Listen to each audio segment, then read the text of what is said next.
Twilight, Chapter 15 The Gullens. The muted light of yet another cloudy day eventually woke me. I lay with my arms crossed, my eyes groggy and dazed. Something, a dream trying to be remembered, struggled to break into my consciousness. I moaned and rolled on my side, hoping more sleep could come, and the previous day floated back into my awareness. Oh, I sat up so fast it made my head spin.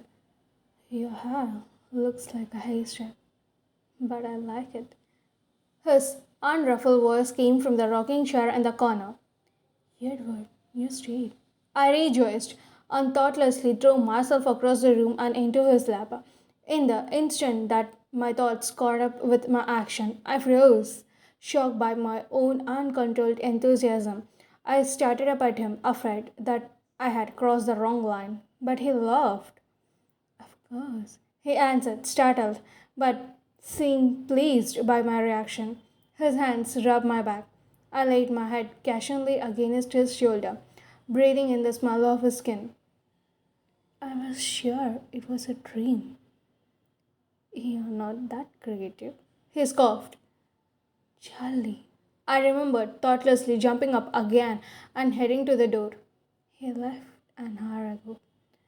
After reattaching your battery cables, I might add, I have to admit, I was disappointed.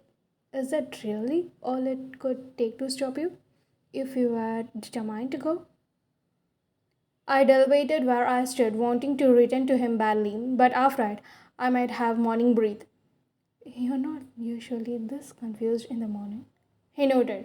He held his arms open for me to return, a nearly irresistible invitation. I need another human minute. I admitted. I will wait. I skipped to the bathroom, emotions unrecognizable. I don't know myself inside or out. The face in the mirror was practically a stranger, eyes too bright, hectic spots of red across my cheekbone. After I brushed my teeth, I worked to straighten out the tangle of chores that was my hair. I slashed my face with cold water and tried to breathe normally. With no noticeable success, I half ran back to my room. It seems like a miracle that he was there, his arms still waiting for me. He reached out to me, and my heart thumped unsteadily.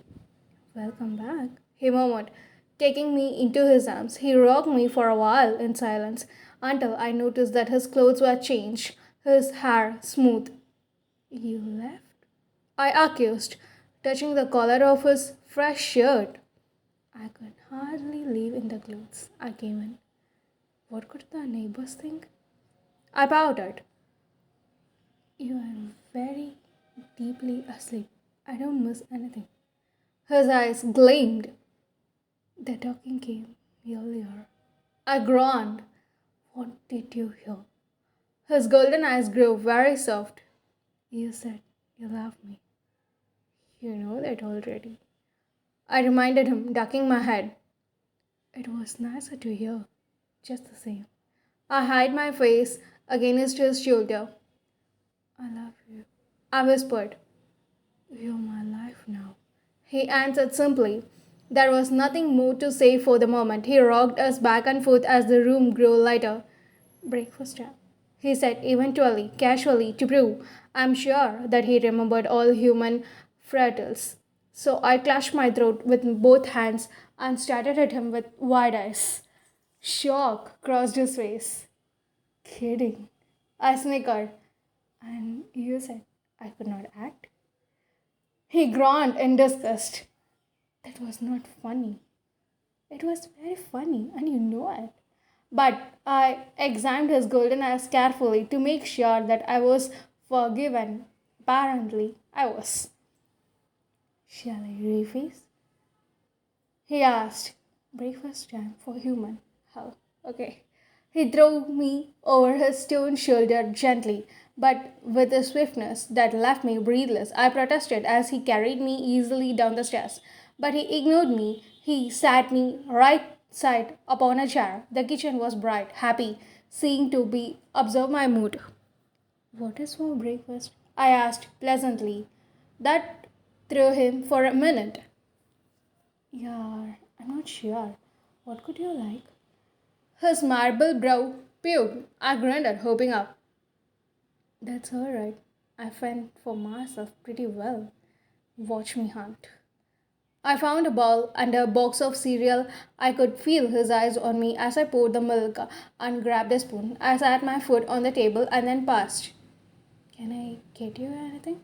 I asked, not wanting to be rude. He rolled his eyes. Just eat, Bella. I sat at the table watching him as I took a bite. He was gazing at me, studying my every movement. I made me self conscious. I cleared my mouth to speak to distract him. What is on the agenda for today? I asked. I watched him frame his answer carefully. What could you say to meeting my family? I gulped. Are you afraid now? He sounded hopeful. Yes. I admitted. How could I deny it? He could see my eyes. Don't worry. He smiled. I will protect you. I'm not afraid of them, I explained. I'm afraid they won't like me. Won't they be well surprised that you could bring someone like me home to meet them? Do they know what I know about them? Oh, they already know everything. They could take in beds yesterday. He smiled, but his voice was harsh. On whether I could bring you back, though why anyone could bet against Alice, I cannot imagine. At any rate, we don't have secrets in the family. It is not really feasible. What with my mind reading and Alice seeing the future and all that. And Jasper making you feel all warm and fuzzy about spilling your guts. Don't forget that. You paid attention. He smiled approvingly. I have known to do that every now and then. I grimaced. So, did Alice see me coming? His reaction was strange. Something like that. He said uncomfortably, turning away so I could not see his eyes. I stared at him curiously. Is that any good? He asked, turning back to me abruptly and eyeing me breakfast with a teasing look on his face. Honestly, it does not look very appetizing. Well, it is No irritable girlsy. I murmured, ignoring him when he growled. I was still wondering why he responded that way when I mentioned Alice. I hurried through my cereal spectaculating. He stood in the middle of the kitchen, the statue of the Adams again, staring abstractly but out the back windows. Then his eyes were back on me, and he smiled his heart-breaking smile. And you should introduce me to your father, too, I think. He already knows you. I reminded him. As your boyfriend, I mean. I started at him with suspicion. Why? Isn't that customary? He asked innocently. I don't know. I admitted my dating history gave me few reference points to work with. Not that any normal rules of dating applied here. That's not necessary. I don't expect you to. You don't have to pretend for me. Her smile was patient. I'm not pretending. I pushed the remain of my cereal around the edge of the bowl, biting my lip. Are you going to tell Charlie I'm your boyfriend or not? He demanded. Is that what you are? I suppressed my internal wrench at the thought of Edward and Charlie and the word boyfriend all in the same room at the same time. It is a loose interaction of the word boy, I'll admit. I was under the impression that you are something more, actually. I confessed, looking at the table. Well, I don't know if we need to give him all the glory details. He reached across the table to lift my chin with a cold, gentle finger. But he will need some explanation for why I'm around here so much. I don't want Chief Swan getting a restraining order put on me. Will you be? I asked, suddenly obnoxious. Will you really be here? As long as you want me, he assured me. I will always want you. I want him. Forever. He walked slowly around the table and passing a few feet away. He reached out to touch his fingertips to my cheek. His expression was unforgettable. Does that make you sad? I asked. He don't answer. He started into my eyes for an immeasurable period of time. Are you finished? He finally asked. I jumped. Yes. Get dressed. I will wait here. It was hard to decide what to wear. I doubted there were any aquatic books detailing how to dress when your vampire sweetheart takes you home to meet his vampire family. It was a relief to think the word to myself. I know I shied away from it internally. I ended up in my only skirt, long, khaki colored, with still casual. I put on the dark blue blouse he once complimented. A quick glance in the mirror told me my hair was entirely impossible, so I pulled it back into a ponytail. Okay. I bounced down the stairs. I'm decent. He was waiting at the foot of the stairs closer than I thought, and I bounded right into him. He studied me, holding me careful distance away for a few seconds before suddenly pulling me closer. Wrong again. He murmured in my ear. You're utterly innocent. No one should look so tempting. It is not fair. Tempting? How? I asked. I can change. He sighed, shaking his head. You're so absurd.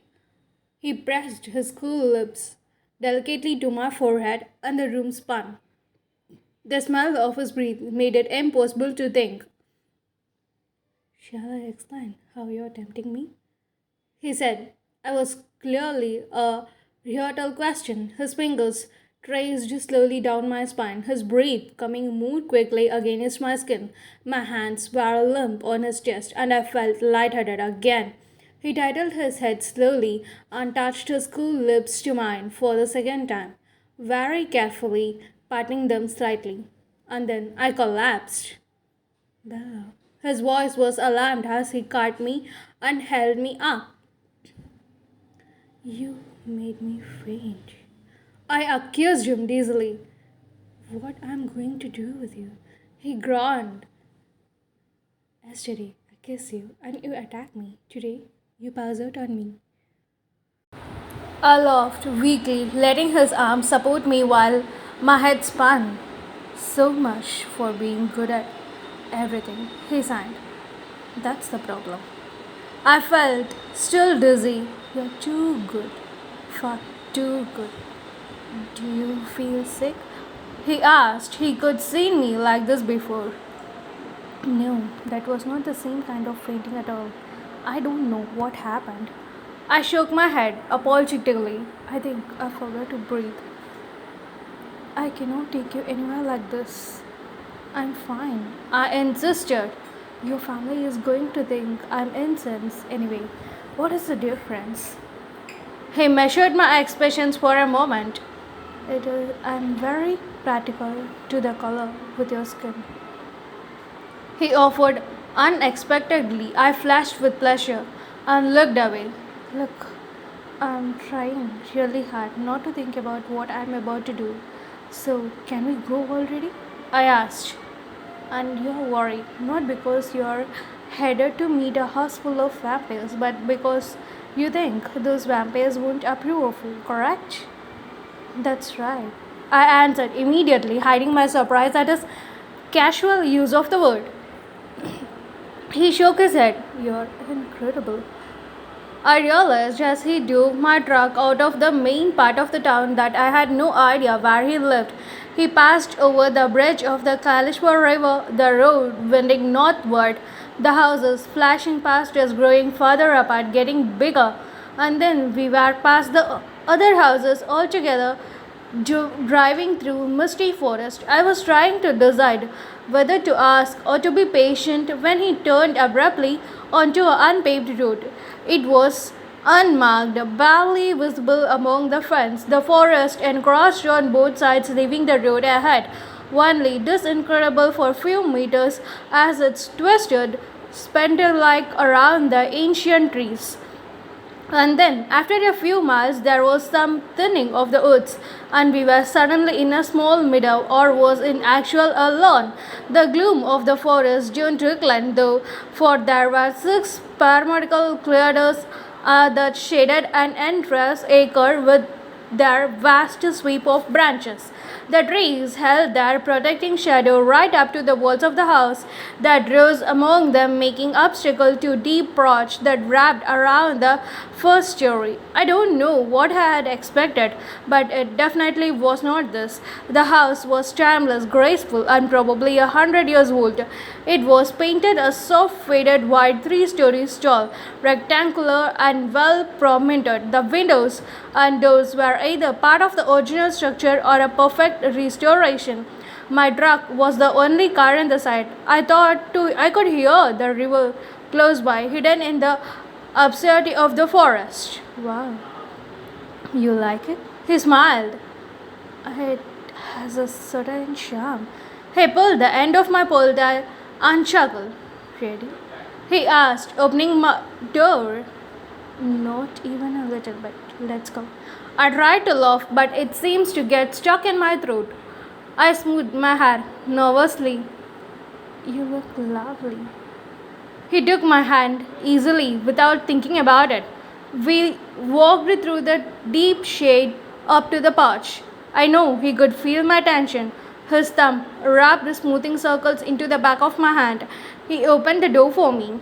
The inside was even more surprising, less predictable than the exterior. It was very bright, very open, and very large.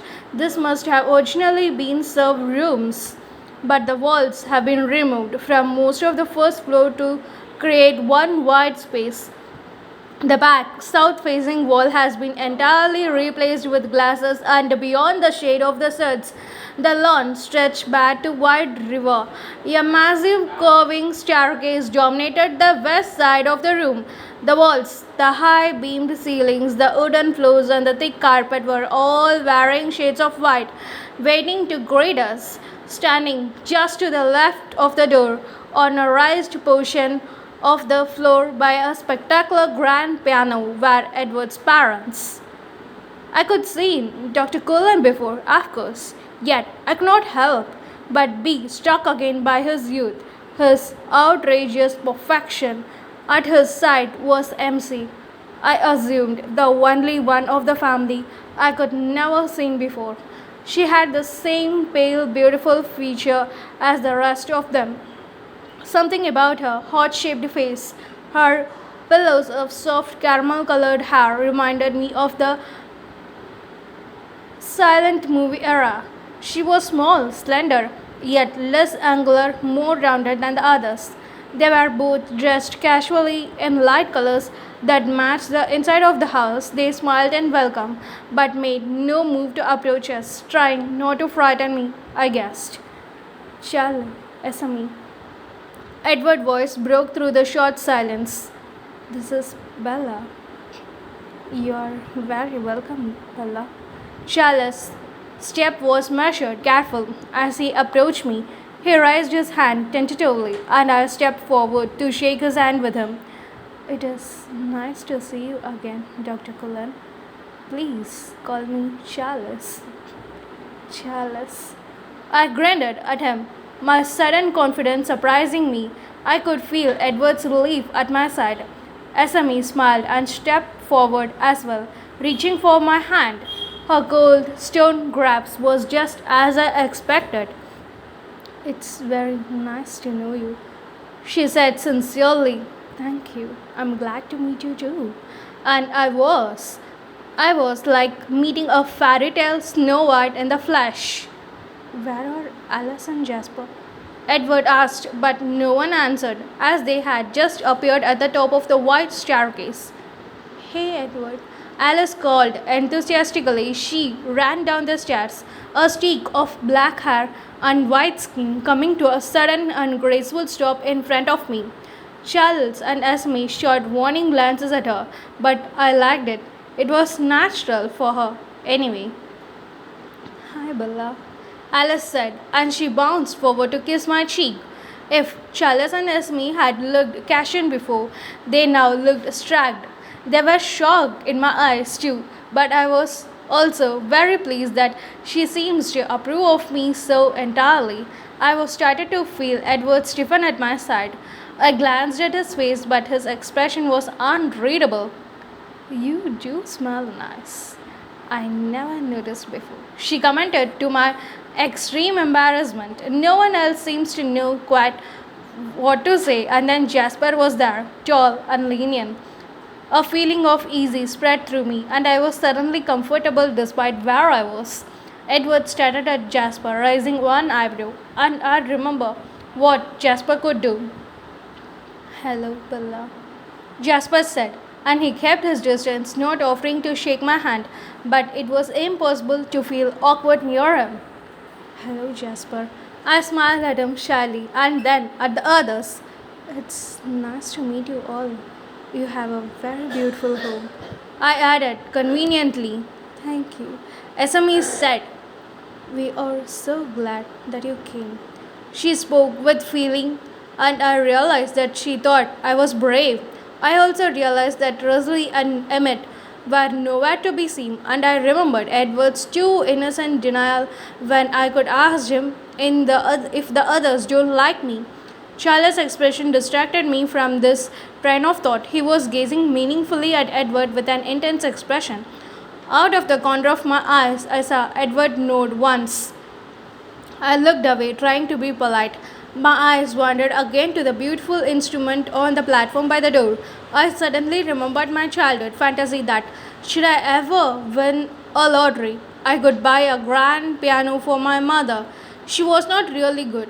She only played for herself on our second hand upright, but I laughed to watch her play. She was happy, absurd. She seems to like a new mysterious being to me than someone outside the mom persona I took for granted. She put me through lessons, of course, but like most kids, I went until she let me quit. Esme noticed my preoccupation. Do you play? She asked, inclining her head towards the piano. I shook my head. Not at all. But it is so beautiful. Is it yours? No. She laughed. Edward, don't tell you he was musical? No. I glared at his sudden innocent expression with narrowed eyes. I should have known, I guess. Asimir raised his delicate eyebrows in confusion. Edward can do everything, right? I explained. Jasper snickered and Esme gave Edward a reproving look. I hope you have not been showing off. It is rude. He scolded. Just a bit. He laughed freely. Her face softened at the sound, and they shared a brief look that I don't understand, though Esme's face seems almost smug. He is being too modest, actually. I corrected. Well, play for her. Esme encouraged.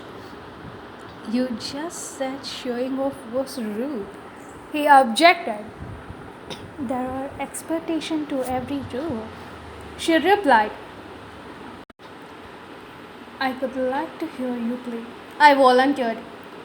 It is settled then. Esme pushed him towards the piano. He pulled me along, sitting on the bench beside him.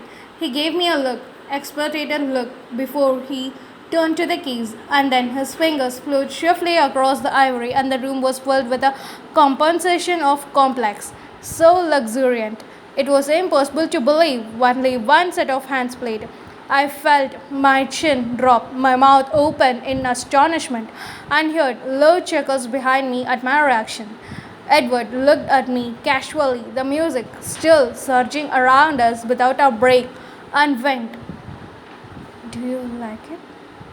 You wrote this? I gasped, understanding. He nodded. It is Esme's favorite. I closed my eyes, shaking my head. What's wrong? I feel extremely insignificant. The music slowed, transferring into something softer. and to my surprise, I detected the melody of his lullaby waving through the professional of notes. You inspired this one, he said softly. The music grew unbearably sweet. I could not speak. They like you know, he said conversationally, SME especially. I glanced behind him, but the huge room was empty now. Where did they go? Very substantial, giving us some privacy, I suppose. I signed. They like me, but Jasali and Emmett? I trailed off, not sure how to express my doubts. He frowned. Don't worry about Jasali, he said, his eyes wide and preserved. She will come around. I pursed my lips skeptically. Emmett? Well, he thinks I'm lunatic. It is true, but he does not have a problem with you. He is trying to reason with Razali. What is that upset her? I was not sure if I wanted to know the answer. He sighed deeply. Razali struggles the most with what we are. It is hard for her to have someone on the outside know the truth, and she is a little jealous. Rosalie is jealous of me? I asked, incredibly. I tried to imagine a universe in which someone as breathtaking as Rosalie could have any possible reason to feel jealous of someone like me. You're human. He searched. She wishes that she were too. Oh, I muttered, still stunned. Even Jasper, though. That's really my fault, he said. I told you he was the most reason to try our way of life. I warned him to keep his distance. I thought about the reason of that unshirt. SME and Shalas. I continued, quick to keep him from noticing or happy to see me happy. Actually, SME could not care if you had a third eye and web feet all this time.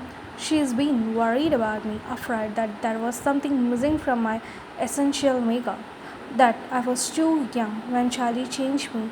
She is exhausted. Every time I touch you, she just about chokes with satisfaction.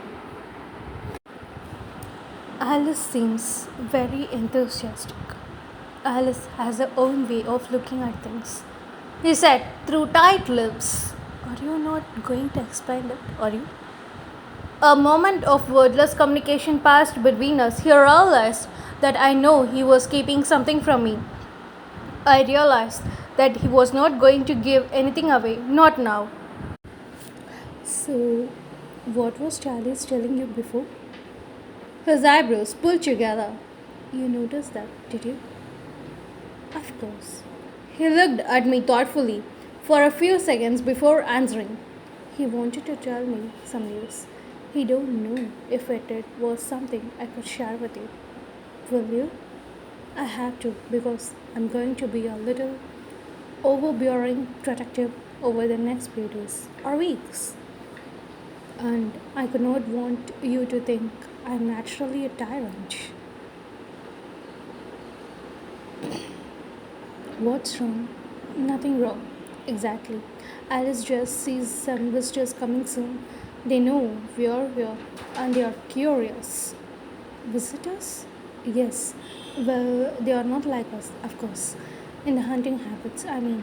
They probably could not come into your town at all, but I'm certainly not going to let you out of my sight till they are gone. I shivered. Finally, a rational response. He murmured, I was beginning to think you had no sense of self preservation at all. I let the one pass, looking away, my eyes wandering again around the spacious room. He followed my gaze. Not what you expected, it is? He asked, his voice mocked. No, I admitted. No coffins, no piled skulls in the corner. I don't even think we have cowards.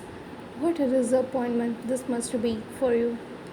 He continued slowly. I ignored his teasing. It is so light, so open.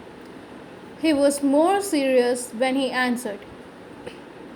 It is the one place we never have to hide.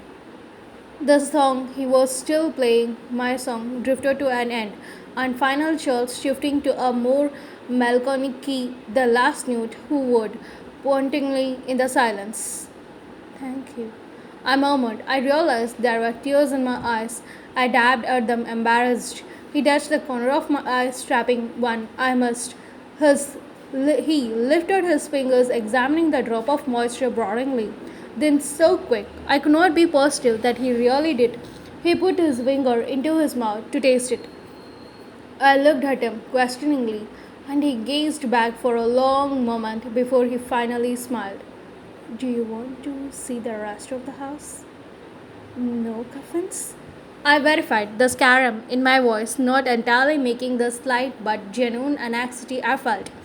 He laughed, taking my hand, leading me away from the piano.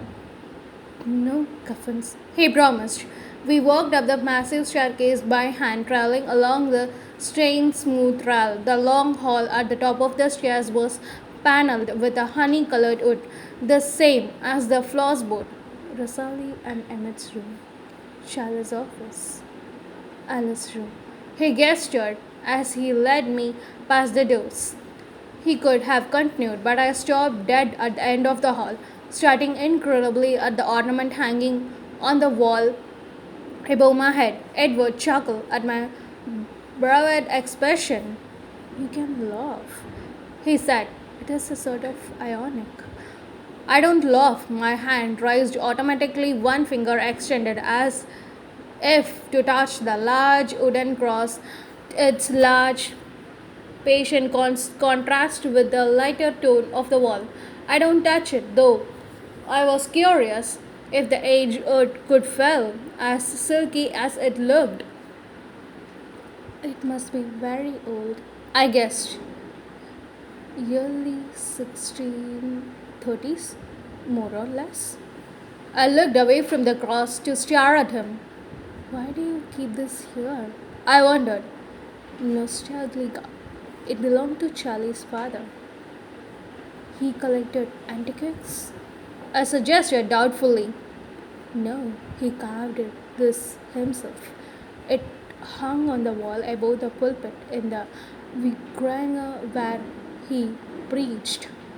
I was not sure if my face betrayed my shock, but I returned to gazing at the simple ancient cross just in case. I quickly did the mental math. The cross was over 370 years old. The silence stretched on as I struggled to wrap my mind around the concept of many years. Are you alright? He sounded worried. How old is Chalice? I asked quietly, ignoring his question, all starting up. He just celebrated his 362nd birthday. Edward said. I looked back at him, a million questions in my eyes. He watched me carefully as he spoke. Chalice was born in London in the 1640s. He believed time was not marked as accurately then. For the common people, anyway, it was just before Cromwell rule, though. I kept my face composed, aware of his scrutiny as I listened. It was easier if I don't try to believe. He was the only son of Anglican pastor. His mother died giving birth to him. His father was an intolerant man.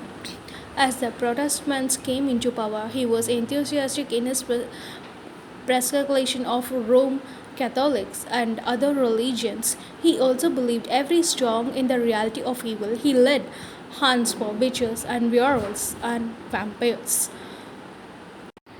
I grew very still at the word. I'm sure he noticed, but he went on without pausing. They burned a lot of innocent people. Of course, the real creatures that he sought were not so easy to catch.